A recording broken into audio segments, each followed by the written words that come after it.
नोएडा में सैलरी बढ़ाने की मांग को लेकर फैक्ट्री कर्मचारी मंगलवार को भी सड़कों पर उतर आए। पुलिस ने उन्हें रोकने की कोशिश की तो झड़प हो गई। भीड़ ने 2-3 जगहों पर पुलिस की गाड़ियों पर पथराव भी किया।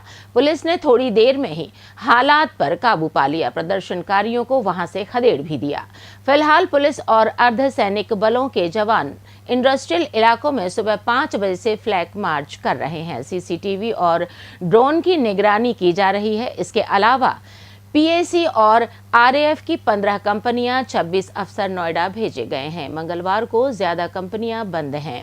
हिंसा रोकने की कमान संभाल रही पुलिस कमिश्नर सिंह ने बताया कि अब तक 300 से ज्यादा लोगों की गिरफ्तारियां की गई हैं और अफवाह फैलाने वालों के खिलाफ भी सख्त एक्शन लिया जा रहा है। देखिए, इस समय जनपद के सभी प्रभावित थाना क्षेत्रों में अलग अलग सेक्टर बना के सेक्टर स्कीम लागू की गई है। आरएएफ की एक कंपनी और पीएसी की कंपनी हमें प्राप्त हो गई हैं।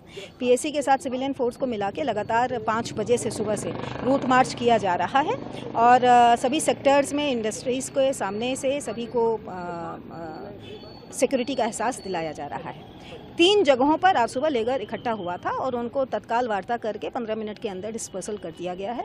और जो हाई पावर की कमेटी कल से आके यहाँ पर है, जिसने कल वृहद बैठकें करके, लंबी मैराथन बैठकें करके और सभी स्टेक होल्डर्स के संग बात की थी, उनके द्वारा कुछ रिकमेंडेशंस किए गए हैं। 11:30 बजे उनके द्वारा प्रेस कॉन्फ्रेंस करके कुछ अनाउंसमेंट्स इस दिशा में किए जाएंगे। उत्तर प्रदेश की सरकार श्रमिकों की समस्याओं को समझती है, उससे सहानुभूति रखती है और उनकी सभी समस्याओं के निराकरण के लिए तत्पर है। इस दिशा में समझौते में पहले ही 4 जो शर्तें हुई थी समझौते की, उनको लागू किया जा चुका है। जो एक वेतन वृद्धि थी उस पर भी आज संभवतः कुछ निर्णय आ जाएगा। मेरी इस माध्यम से इस सभी श्रमिक भाइयों से अपील रहेगी कि वो अपने अपने फैक्ट्रीज में काम पर लौटें और जनपद गौतम बुद्ध नगर में एक शांति का माहौल स्थापित करें ताकि उनकी भी उन्नति हो, इंडस्ट्रीज चलें और रोजगार आगे बढ़ता चला जाए। जिस तरह से चीज़ें घटित हुई हैं, कल 83 जगहों पर 42,000 से अधिक मजदूर सड़कों पर उतरा था और मात्र 2 जगहों पर हिंसक प्रदर्शन होने के कारण पुलिस के द्वारा न्यूनतम बल प्रयोग करते हुए उनको काबू में लाया गया था। बाकी अधिकांश जगहों पर जो है समझा बुझा के उनको डिस्पर्सल कराया गया था। जो श्रमिक हैं, ऐसा पता चला है कि कोई एक ग्रुप है संगठित रूप से जो उन्हें पीछे से उकसा रहा है और पीछे से बहुत सिस्टमेटिक वे से चीज़ों को आगे बढ़ा रहा है। ऐसे पिछले कुछ दिनों में 3-4 दिनों के अंदर ही ऐसे बहुत सारे फर्जी ट्विटर हैंडल्स या अन्य सोशल मीडिया के अकाउंट्स बनाए गए हैं, जिसके माध्यम से लगातार श्रमिकों को उकसाने, वायलेंस करने के लिए, फैक्ट्रियों में आगजनी करने के लिए, पुलिस के संग भिड़ने के लिए उकसाया जाता रहा है।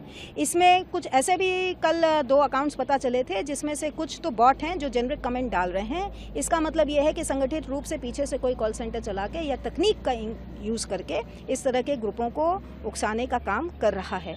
कई ऐसे पिछले 2 दिनों में व्हाट्सएप ग्रुप श्रमिकों के बनाए गए हैं जिसमें QR कोड स्कैन करके और उनको व्हाट्सएप में ग्रुप में ज्वाइन कराया जा रहा है। इसका मतलब सिस्टमैटिक रूप से पीछे से काम करने वाला एक संगठित गिरोह है। इनके कुछ एलिमेंट्स को, कुछ व्यक्तियों को हमारे द्वारा भीड़ में से चिन्हांकित करके गिरफ्तारियां की गई हैं और आगे भी हम इनकी गिरफ्तारी सुनिश्चित करेंगे। इनकी फंडिंग की भी जाँच होगी और यदि पाया जाता है कि इनको देश के बाहर से या प्रदेश के बाहर से फंडिंग प्राप्त हुई है तो उस दिशा में भी काम किया जाएगा। कल हमारे द्वारा अलग अलग स्थानों पर हुई घटनाओं को लेकर 7 FIR दर्ज की गई है। 300 से अधिक लोगों को गिरफ्तार किया गया है।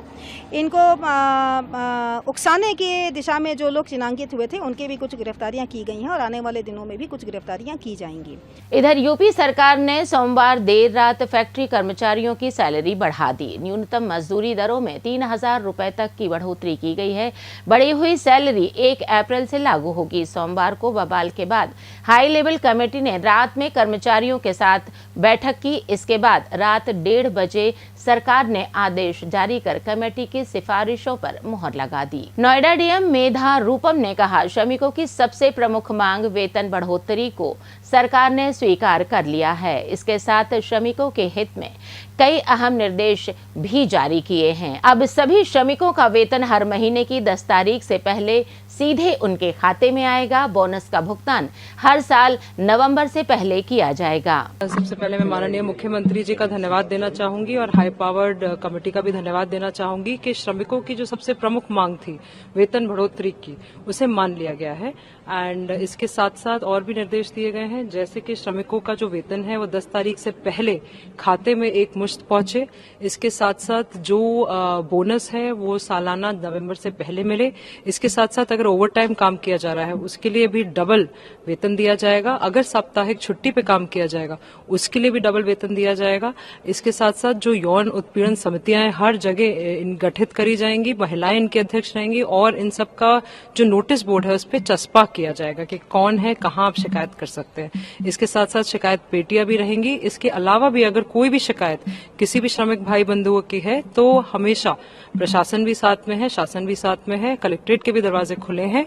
मगर सभी से मेरी ये अपील है that violence is not the answer. सभी से मेरा अनुरोध है कि गौतम बुद्ध नगर की शांति व्यवस्था को मेंटेन रखा जाए, सौहार्दपूर्ण रूप से अपनी बात को रखा जाए और माननीय मुख्यमंत्री जी का भी धन्यवाद कि इस प्रमुख मांग को जो है मान लिया गया है। भी बना है कोई? हाँ जी, कॉल सेंटर और कंट्रोल रूम के नंबर्स भी जारी हुए हैं, उसमें भी श्रमिक अपनी शिकायतें कह सकते हैं, उसको स्वयं हम लोग मॉनिटर करेंगे, मैं मॉनिटर करूंगी और जो भी समस्याएं हैं उन पर त्वरित हम लोग कार्रवाई करेंगे। इससे पहले नोएडा में सोमवार को अलग अलग इलाकों में फैक्ट्री कर्मचारियों ने हिंसक प्रदर्शन किया।